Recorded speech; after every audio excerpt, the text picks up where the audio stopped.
সফলতা পাওয়ার আগে প্রত্যেককেই ব্যর্থ হতে হয়, তাই তুমিও এটিতে অভ্যস্ত হয়ে ওঠো। দিনের শেষে ব্যর্থতা তোমাকে বুঝতে সাহায্য করবে তোমাকে কোন পথে এগিয়ে যেতে হবে। তুমি যদি কখনো ব্যর্থ না হও, তাহলে এটা প্রমাণ হয়ে যায় যে তুমি বড় কিছু করার জন্য সত্যি চেষ্টা করছো। দুর্ভাগ্য, অবস্থার মধ্যে তুমি যখন সাহস দেখাও, তখন তুমি তোমার জীবনে পরিবর্তন আনো।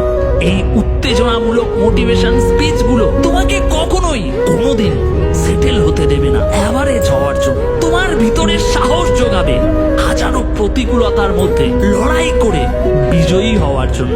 আমরা এমন মানুষদের দ্বারা সবচেয়ে বেশি অনুপ্রাণিত হই যারা অনেক বড় বড় সমস্যার সম্মুখীন হয়েছে কিন্তু কখনো হাল ছাড়েনি। ভাগ্য এটা একটা ম্যাজিক্যাল শব্দ, কিন্তু জীবনের মানে অভিজ্ঞতা। কখনো কখনো মানসিক চাপ থেকে মুক্তি পাওয়ার একমাত্র রাস্তা খোলা থাকে সেই জিনিসটার ভিতর দিয়েই যাওয়া। কখনো কখনো জীবনের চ্যালেঞ্জগুলোকে কাটিয়ে ওঠার একমাত্র উপায় বেঁচে থাকে লড়াইয়ের মুখোমুখি হওয়া।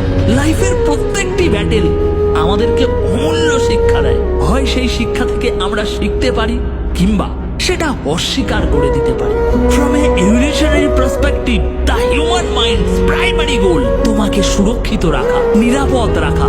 কিন্তু কখনো কখনো এটা নিজ ক্ষতি, নিজ পরাজয়ের দিকে তোমাকে পরিচালিত করে। কারণ তুমি সব থেকে সুরক্ষিত থাকো কমফর্ট জোনের মধ্যে থাকে, কোনো ধরনের রিস্ক না নিলে। কিন্তু great things never come from your comfort zone. তাই লাইফে অ্যাভারেজ হয়ে থাকার এই প্ল্যানিংটিকে পরিত্যাগ করো এবং অসাধারণ হওয়ার জন্য চেষ্টা করো। ভীষণ কঠিন পরিস্থিতির সাথে লড়াই করে